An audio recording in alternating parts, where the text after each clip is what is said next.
Flasim tani për familjen shqiptare dhe për politikat që ndikojnë pikërisht në ndërtimin e qelizës më të rëndësishme në shoqëri. Kemi folur gjatë në këtë studio pikërisht për raportet më të fundit që vijnë nga Eurostat për shkak të numrit të martesave në Shqipëri, por dhe numrit të divorceve. Gjithashtu edhe për politika ndërkombëtare që ndikojnë në këtë strukturë kaq të rëndësishme të shoqërisë shqiptare. Sot në fakt një vit nga vizita e tij e fundit në këtë studio, do të kemi sërish zotin Travis Weber, I cili është zëvendës president për politikat dhe marrëdhënie me qeverinë nga Këshilli Kërkimor për Familje në Washington DC. Është kënaqësi të jemi së bashku, zotin Travis. Thank you very much. Faleminderit.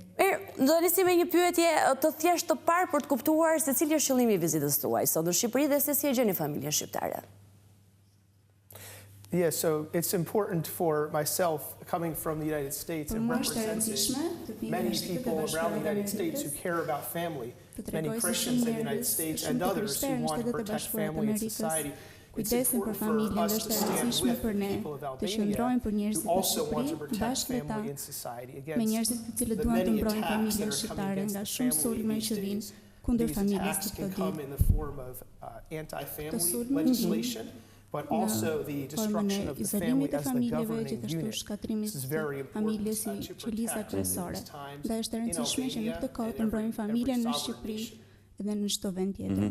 Zoti Weber, për duke u ndalë tek Shqipëria, meqense dhe ju keni zgjedhur vizitoni Shqipërinë këtë herë, cilat janë rreziqet që I kanosen familjes shqiptare? Flas dhe marr shkas nga pyetja për pyetjen, duke qenë se Shqipëria ka një histori më ndryshe kur vjen puna tek lidhjet familjare, duket sikur është më shumë rezistente se sa familjet në disa shtete të tjera të botës ose lirisht mund të themi dhe Shtetet e Bashkuara të Amerikës. Përmendim disa rreziqe që I kanosen konceptit familje në vendin tonë. Yeah, so I think there are several different areas. Mendoj se ka disa rreziqe. One, there are the attacks on marriage. Një është sulmi ndaj familjes, ndaj martesave, midis burrit dhe gruas. Family has existed for thousands of years. Kjo është mënyra se si familjet kanë ekzistuar prej vitesh. There are people proposing that governments shall not look at the family that way. Ka njerëz të cilët propozojnë se qeveria nuk do ta konsiderojë më martesën midis një çifti burr-grua. Dhe kjo është shkatruese. Një nga mënyrat e tjera është erozioni I familjes si qeliza kryesore. Shohim familjet të cilat ndahen dhe ndikohen nga faktorë të jashtëm, njerëz që largohen nga Shqipëria, dhe kjo shkatron kohezionin e familjes dhe qëllimin për të mbështetur njëri tjetrin dhe gjithashtu qëllimin e shoqërisë. Dhe ka gjithashtu dimensione të tjera të cilat luftohen dhe është e rëndësishme që ne të qëndrojmë së bashku për shoqërinë në Shqipëri. Zoti Weber, nëse ne ndalemi tek numri I martesave në Shqipëri, ne jemi vendi I dytë pas Hungarisë për numrin e martesave, gjë që na bën të listohemi ndër vendet ende me martesat më të larta për sa I përket Europës. A ka një vend në Bashkimin Evropian që ju e cilësoni model për sa I përket politikave pro familjes, që ndoshta edhe ne si Shqipëri mund të marrim një shembull të mirë? Yeah, so Hungary has been attempting to address this issue from the government perspective.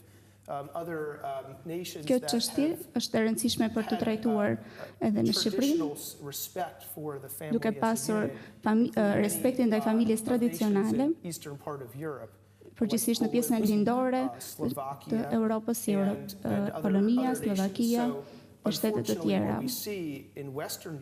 Fatkeqësisht çfarë shohim në Europën perëndimore, në përgjithësi, idetë që vinë kundër idesë kundër familjes tradicionale dhe sulmimi I vlerave të familjes tradicionale.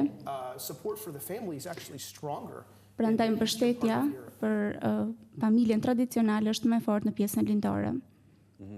Kush janë indikatorët, janë kryesisht historik dhe kulturor? Kjo është pyetja e parë dhe pyetja ime e dytë lidhet edhe me martesat brenda të njëjtës gjini. Si e keni parë në Shqipëri? E dëmton familjen dhe koncepti familje në Shqipëri, duke qenë se është një, le ta quajmë, fenomen I papranuar në realitetin shqiptar. Qoftë nga ana ligjore, qoftë nga ana sociale.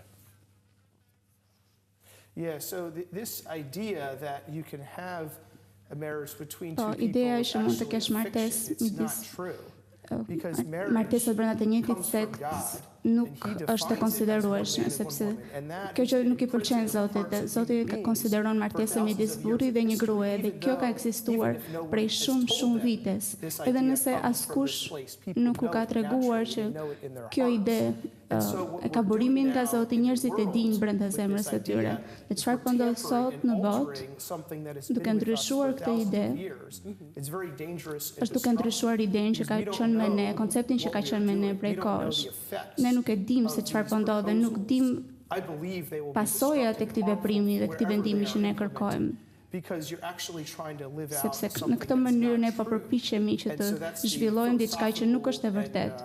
Dhe kjo do të sjellë probleme sociale dhe probleme të tjera që vinë si pasojë e kësaj zgjedhje.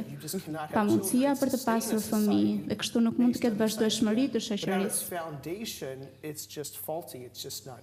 Por themeli kësaj ideje nuk është i vërtetë, sepse martesa gjithmonë ka qenë midis një burri dhe një gruaje. Zoti Weber, teksa I referohemi në fakt historiku të ngjarjeve që lidhen me komunitetin LGBT në Shqipëri, na vjen në mend një ngjarje disa viteve më parë ku pikërisht anëtarët të këtij komuniteti zgjodhen të shkojnë në gjimnazet e Tiranës për të patur një komunikat nga afër me gjimnazistët për të shpjeguar më saktë orientimet seksuale dhe për të dhënë një informacion që sipas tyre ishte shumë I nevojshëm atë kohë. Më pas u pasua edhe nga debati për atë që e zhvishte shoqërinë nga emrat në këtë rast apo nga cilësimet baba dhe nën, prin 1 dhe prin 2, diskutim tjetër ky shumë I madh në shoqërinë shqiptare. Si keni parë të gjitha këto kontakte të cilat vinë të krijuara në formën e disa ngjarjeve të vogla, por që mund të kenë në fund fare një qëllim të madh? Yes, so the issue here is there always will be people who Çështja është se gjithmonë do të ketë njerëz që do duan të jetojnë në atë mënyrë, të jetojnë atë lloj jetese. Dhe kështu ata kanë nevojë ta diskutojnë me drejtuesit e tyre, familjet e tyre, pastor apo këshillues, sepse është një çështje që njerëzit shprehen, zgjedhin të jetojnë ashtu si duan. Dhe ajo mënyrë nuk është e shëndetshme për ta, por bëhet një problem akoma dhe më I madh kur ideja propozohet nga qeveria dhe pranohet që është e mirë dhe e shëndetshme për të gjithë shoqërinë. Sepse krejt papritur të gjithë bëjnë paqe dhe e pranojnë dhe pastaj do të kemi të gjitha problemet që përmendëm pak më parë. Kështu thyhet ideja e familjes së vërtetë. Sepse të gjitha idetë që vinë nga komuniteti LGBT janë kundër idesë së familjes, nocionit të familjes brenda një burri dhe një gruaje. Ajo që dua të them është që njerëzit që kanë këtë dëshirë kanë nevojë për ndihmë, por kanë nevojë për të dëgjuar të vërtetën. Kanë nevojë të dëgjojë të vërtetën që është e rrezikshme për ta dhe për shoqërinë. Dhe ideja që prindi 1 dhe prindi 2 është kundër nocionit mami dhe babi dhe shkatërruese për të gjithë familjen. Zoti Weber, teksa dëgjoj edhe përgjigjet tuaja, duhet ju pyes, a nuk merr Shqipëria, por edhe Shtetet e Bashkuara të Amerikës si dy shtete laike, një kuptim më religjoz? A nuk gjajnë si shtete religioze në qoftë se eci me këto parime pak më herët për më të Zotin dhe ju tha që Zoti ndërtoi gruan dhe burrin dhe familja e shëndosh është ndërtuar në këtë formë. Por në qoftë se flasim për demokracinë e vërtetë apo demokracinë e sotme, a nuk ka njerëz të drejtë të bëjnë çfarë të duan dhe të martohen me këtë të duan dhe të identifikohen si të duan? Apo në perspektivën tuaj kjo është shkatërruese? Yeah, so I think it's important for the people in any country. Është e rëndësishme për njerëzit në të gjitha vendet që të flasin çfarë është e mirë sipas tyre për vendin e tyre, qoftë njerëzit në Shqipëri apo në Amerikë. Kur ata besojnë që shoqëria do të rrezikohet nga këto ide, ata duhet ta ngrenë zërin e tyre përpara qeverisë, sepse vërteta është se këto ide janë shkatërruese për familjen.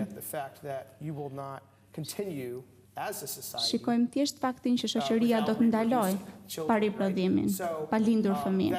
truth. You can't get Prandaj around that. And është e vërtetë që këtë gjë nuk mund ta shmangim see dot. truth, they need to proclaim it. Dhe kur njerëzit shohin dhe dinë të vërtetën, duhet ta shpallin atë, sepse disa ide të tjera do të vinë, do të dalin rrugës dhe do të përpiqen të zvendësojnë ato të vërteta.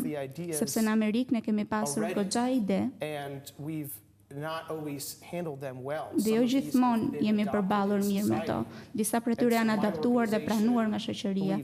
Ndaj organizata ime beson fort që këto ide nuk janë të shëndetshme për shoqërinë amerikane. Halfway split right now on this. Amerika për momentin është e ndarë, 50% mban njërën anë dhe ana tjetër qëndron në krahun tjetër. Prandaj jemi në një moment të rrezikshëm dhe ne kemi nevojë të kthehemi tek ajo që Zoti thot për këto të vërtetën, që është familja, martesa. Will remain healthy in the future. Vendet që bëjnë këtë zgjedhje do të qëndrojnë të shëndetshme në të ardhmen. Po kush jep këto ide? Pra, Who gives this janë ide që sigurisht nguliten në mendjet e një grupi të caktuar njerëzish, pjesë e familjeve kudo në glob, se mos ta lokalizojmë bisedën kur vjen puna tek familja vetëm në Shqipëri edhe në Shtetet Bashkuara të Amerikës, por kush është kundër familjes që shpërndan këto ide që disa individ vendosin edhe zgjedhin t'i besojnë? So a number of people are against the family. People who Është një numër want to personash që janë kundër familjes, take away parents' rights to raise their children as they njerëz see që fit. duan të heqin të drejtën e prindërve për të rritur fëmijët e tyre.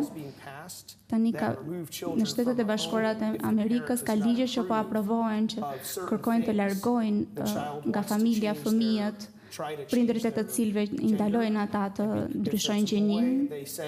Nëse është një djalë, dhe ai thotë unë dua të jetoj si një vajzë dhe shkolla e zbulon këtë gjë, këshilltari në shkollë thotë ne do të të mbështesim, por nëse prindrit nuk të mbështesin, ne do të flasim me qeverinë dhe do të zhvendosim nga shtëpia, do të largojmë. Dhe kjo është e rrezikshme, sepse largojmë autoritetin e prindit për të rritur fëmijën, që është pjesë e ligjit natyror e prindit për të rritur fëmijën. Kjo është vetëm një ndër fushat. By the government to have let children have abortions without notifying parents. Gjithashtu, qeveria lejon që fëmijët të kalojnë përmes abortit pa dijenin e prindërve.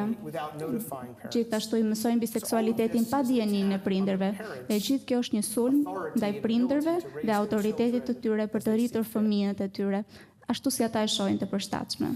Zoti Weber, teksa ju po na tregoni një shembull se çfarë ndodh në familjen amerikane, ne mund të themi që për fat të mirë në Shqipëri ende nuk ndodh ky realitet. Nëse ju do të kishit disa rekomandime për qeverinë shqiptare për të mbrojtur familjen dhe për mos ta bërë këtë realitet që ju sapo na përshkrua të prekshëm edhe për ne, cilat do të ishin?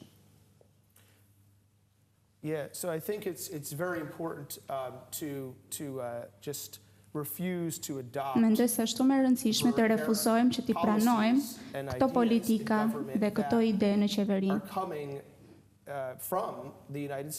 Politika që vijnë nga Shtetet e Bashkuara të Amerikës dhe vende të tjera perëndimore. Këto politika të cilat po përshkruaj dhe këto ide të cilat tashmë janë shpallur. Nëse shihni çfarë Bashkimi Evropian, perëndimorja dhe Shtetet e Bashkuara të Amerikës, ideja e familjes në këto vende është e rrëzuar. Unë jam qytetar i Shteteve të Bashkuara të Amerikës, por unë përfaqësoj shumë njerëz në Amerikë, organizata, përfaqëson qindra dhe mijëra njerëz dhe ne kemi miliona persona të cilat komunikojnë dhe dëgjojnë dhe ata gjithashtu nuk janë dakord me politikat e Bidenit në lidhje me këtë temë, seksualitetin dhe familjen. Prandaj mesazhi im për shqiptarët dhe për qeverinë shqiptare është mos i pranoni, mos i adaptoni idetë që Shtetet e Bashkuara të Amerikës propozojnë në lidhje me seksualitetin dhe familjen, që lidhen me komunitetin LGBT, abortin, këto ide që ndikojnë familjen si qeldiza bazë, sepse këto ide nuk janë të shëndetshme për familjen. When they're coming from the West, people want to listen. Edhe pse vinë nga perëndimi, njerëzit janë më të prirur për t'i ndjekur dhe për t'i dëgjuar ato, por ne kemi nevojë të dëgjojmë idetë dhe mendimin që Zoti ka për këtë çështje dhe çfarë është e rëndësishme për shoqërinë. Prandaj mesazhi im për qeverinë shqiptare dhe për popullin shqiptar është qëndroni, mos i pranoni, mos i adoptoni këto ide që propozohen mbi Shqipërinë. Pra shembulli i familjes amerikane është një shembull që nuk duhet marrë në familjes shqiptare. The example of the American family should not be followed for the Albanian. In this area, yes, in the area of Të fushja. if you look at what's happening right now in the United Nëse shihni se çfarë po ndodh tani në Shtetet e Bashkuara të Amerikës, disa njerëz thonë do not have authority over their children. se prindrit nuk kanë autoritet mbi fëmijët, por shkolla ka autoritet, qeveria po ashtu, dhe kjo është një ide shkatërruese për fëmijët. You can, if you're a man, you can live as a Disa woman. njerëz thonë se nëse ti je burr, mund të jetosh si një grua, por kjo është e rrezikshme. Ndërkohë që burrat përpiqen të jetojnë si gra dhe kryejnë dhe ndërhyrje, Their family ata falls apart. familja e tyre shkatërrohet, ata braktisin gratë e tyre, It cannot sustain itself. dhe kështu familja nuk është më e And qëndrueshme. you cannot have two men with a family. Dhe dy burra nuk mund të krijojnë dot një familje. Ndaj këto ide që propozohen, Do not accept them. They are destructive mos i ideas. pranoni, sepse janë ide shkatërruese. Amerika ka një histori të fortë mbi familjen, por tani Saying some ideas that are not good. Some of ne the po history is good. shohim që So you need to disa accept ide them nuk janë të mira. Një pjesë e historisë është e mirë, por pjesën që nuk është e mirë nuk duhet ta pranojmë dhe ta ndjekim. Zoti Weber, ju sapo na treguat një shembull ku një burr vendos të bëhet grua dhe të jetojë i ndarë nga familja e tij. Dhe sapo na përshkruat historinë e një nga familjeve më të famshme në fakt në Shtetet e Bashkuara të Amerikës, që këtë rast është familja Kardashian. Po mos ndoshta duhet jemi pak më të vëmendshëm në këto vendime që marrin familjet më të njohura në gjithë botën dhe cila është fuqia që kanë këto personazhe publik teksa i marrin këto vendime. Nuk ndikojnë vetëm familjen e tyre, po në këtë rast japin një shembull për gjithë shoqëritë. Yeah, so it is important to have the right role models. Po, është e rëndësishme që të kemi modele të mira, Follow. të ndjekim shembuj të mirë.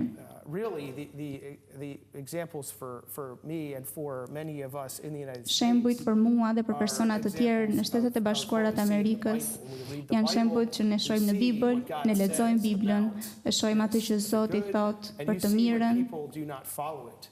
And so dhe të keqen dhe shohim që njerëzit nuk e ndjekin atë. Ndaj duhet jemi të kujdesshëm ndërsa shohim modelet në shoqëri, edhe në shoqërinë amerikane, sepse ka njerëz të famshëm, shumë të njohur në rrjetet sociale, në televizion, por nuk do të thotë që janë modele të mira. Ata kanë shumë shikueshmëri, shumë ndjekës, po jo domosdoshmërisht ata ndjekin rrugën e duhur, dhe ata janë konfuz madje në lidhje me rrugën e jetës së tyre. Dhe ata kanë po ashtu nevojë për ndihmë edhe pse janë të njohur. Prandaj është e rëndësishme dhe mesazhi im është ne duhet të shohim atë çfarë Zoti thot në lidhje me këtë temë. Or even what America has done. Dhe jo të ndjekim parimet e Amerikës apo të personave të njohur dhe të Zoti famshëm. Weber, përmendët edhe influencën që kanë disa personazhe publik në Amerikë, në gjithë globin, por marrë shkas duke qenë se për shqiptarët demokracia amerikane është demokracia ideale. Pak më herët përmendët që janë disa gjëra të mira, disa gjëra të këqija që ne si popull duhet të marrim shembull, por a jemi ne gati t'i diferencojmë, pra të bëjmë dallimin? Më lërë të ta them në anglisht, are we ready to distinguish good and bad in the American reality? Yeah, so it is important to separate things when we're looking at America. Është e rëndësishme që të bëjmë dallimin midis të mirës dhe të keqes ndërsa shohim Because Amerikën. America has had much good in its history. Sepse Amerika ka pasur goxha të mira në shoqëri. We've been a blessed nation. Ne kemi qenë një vend i bekuar në shumë dimensione në histori. We've been flourishing economically. Ne kemi begatuar ekonomikisht, Family and community life. kemi pasur një jetë fort komunitare në familje. America historically has followed God. Amerika historikisht ka ndjekur Zotin dhe ne jemi një vend i krishterë. And so now we're drifting from that. Dhe tani jemi duke devijuar nga kjo rrugë. Not following God. Njerëzit në Amerikë nuk janë duke ndjekur më Zotin. Dhe ata po humbasin besimin More less common in society. And so dhe besimi është duke u ndjekur më pak. it's affecting American society. Dhe gjitha faktorë janë duke ndikuar shoqërinë amerikane.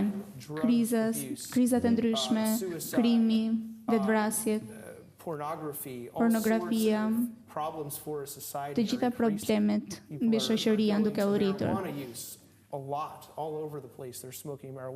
Dhe njerëzit janë bërë të varur madje edhe ndaj marijuanës. Dhe të gjitha këto janë pasoja të njerëzve të cilët përpiqen të gjejnë qëllimin.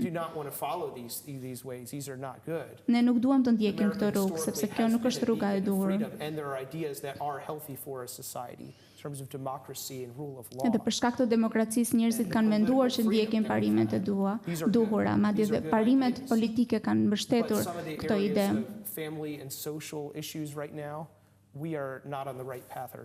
Por në lidhje me idetë mbi familjen dhe parimet mbi familjen, ne nuk jemi duke bërë zgjedhjet e duhura.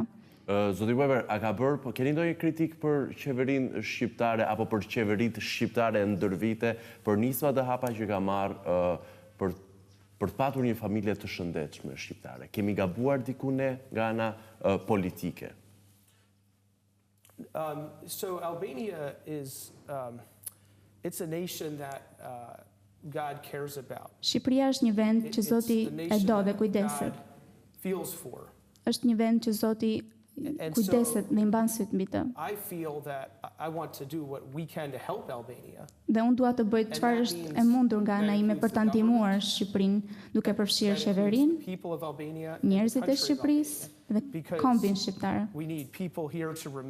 Sepse ne kemi nevojë që njerëzit të qëndrojnë në këtë vend, të ndërtojnë të ardhmen dhe të kenë shpresë, duke përfshirë dhe njerëzit e rinj, të cilët kanë nevojë të shohin të ardhmen e tyre me shpresë dhe një rrugdalje. Prandaj është e rëndësishme që ata të bëjnë para, të krijojnë një familje, e duke u përgjigjur pyetjes suaj, mesazhi im është: unë jam këtu për të ndihmuar me çfarë mundem. Dhe njerëzit që unë përfaqësoj në Shtetet e Bashkuara të Amerikës në emër të tyre, unë dua t'ju komunikoj se unë jemi këtu për të ndihmuar. Të ndihmojmë qeverinë, të ndihmojmë njerëzit dhe të ndihmojmë Shqipërinë të begatojë si një komb.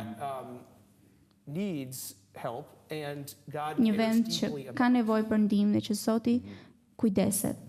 Zoti Weber, pyetja ime e fundit për ju lidhet me abortin, për të folur mbi qëndrimin tuaj dhe mënyrën se si e shikoni Shqipërinë, por dhe Bashkimin Evropian për politika që ka zgjedhur të trajtojë këtë zgjedhje të grave apo të familjes për të ndërprerë një jetë. Vetë Shtetet e Bashkuara të Amerikës janë të ndara dhe konfuze ku vjen puna se në cilat raste duhet lejuar apo jo aborti. Qëndrimi juaj? Yeah. So abortion is the killing of an unborn innocent human being. It's horrible. Aborti është vrasja një qenie të palindur. Është e rrezikshme. Dhe moralisht është një vendim i keq. Dhe fatkeqësisht shumë njerëz në Amerikë, qeveria dhe gjithashtu vendet në Europë perëndimore e pranojnë si një zgjedhje të duhur dhe unë mendoj që janë të mashtruar dhe nuk shohin të vërtetën duke kuptuar që kjo është një vrasje. Zgjedhja pse ata e bëjnë këtë gjë është sepse duan që të mbështesin të mbështesin zgjedhjet e njerëzve të cilët mendojnë se po të kenë një familje, kjo do të shkatrojë karrierën apo të ardhmen. Dhe kështu nëse unë e vras këtë fëmijë mund të bëj zgjedhjen e duhur për të ardhmen time. Dhe duke u përpjekur që ta justifikojnë këtë zgjedhje, duke thënë se nuk është një qenie e gjallë. Dhe duke justifikuar kjo është akoma dhe më e keqe. Prandaj këta njerëz kanë nevojë për qartësi, aty ku ende nuk e kuptojnë gjën e duhur dhe duhet të ndalojmë vrasjen e këtyre qenieve të pafajshme. Gratë që ndjejnë këtë lloj presioni kanë nevojë për ndihmë, kanë nevojë për komunitet që t'i mbështesë në rritjen e fëmijës dhe kanë nevojë një burr dhe një familje që të jetë përgjegjës për këtë fëmijë, për të suportuar rritjen e fëmijës të cilin ajo po sjell në jetë. Prandaj gruaja dhe familja kanë nevojë për mbështetje. Ndaj ne duhet të themi që qeveria duhet të ndalojë së pranuari këtë zgjedhje. Zoti Weber, kjo është pyetja ime e fundit, por mendoj është me shumë interes. Duke qenë se pak më herët folët për domosdoshmërinë që shqiptarët të rinë në vendin e tyre dhe të mos emigrojnë. Folën për influencat e huaja që dita ditës edhe i adaptojmë në shoqërinë tonë. Por duke qenë se koncepti familje në Shqipëri është pak ndryshe, me sa kemi parë edhe në raport me vendet tjera, duke qenë se zhvillimet politike po mendojnë të diskutohet edhe e shohim dita ditës që raca të tjera, lëkura të tjera, nga vende të botës së tretë apo vende të Afrikës Veriore po vinë në Shqipëri, a do e bënte familjen shqiptare të shëndetshme si koncept në qoftë se do kishim edhe ndërthurje midis lëkurave apo racave? Apo do e dëmtonte? Yeah, so any society needs things that unify it as a people, a culture, and a country. Çdo shoqëri ka karakteristikat e veta që dallojnë si kulturë. To hold any society together. Prandaj është e rëndësishme ato mbajnë bazën e familjes në kulturës. Nga historia, kur shtetet janë ndarë dhe janë përpjekur që të ndërtojnë dy kultura të ndryshme, unë e shoh të rrezikshme,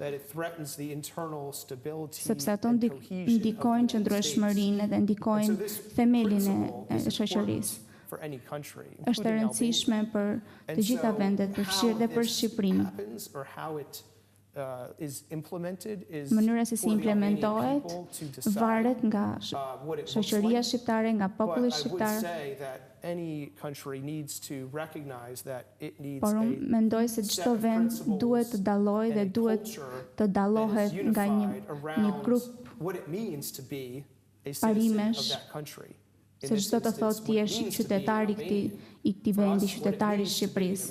Për ne çfarë do thotë ti je amerikan? Nëse kjo nuk është e qartë për këta njerëz, nëse nuk është e përcaktuar, ky vend do të ketë probleme. Nëse shqiptarët vendosin të mos pranojnë popujt e tjerë në Shqipëri, nuk do ishte sjellje raciste, sipas. Would not be racist, right?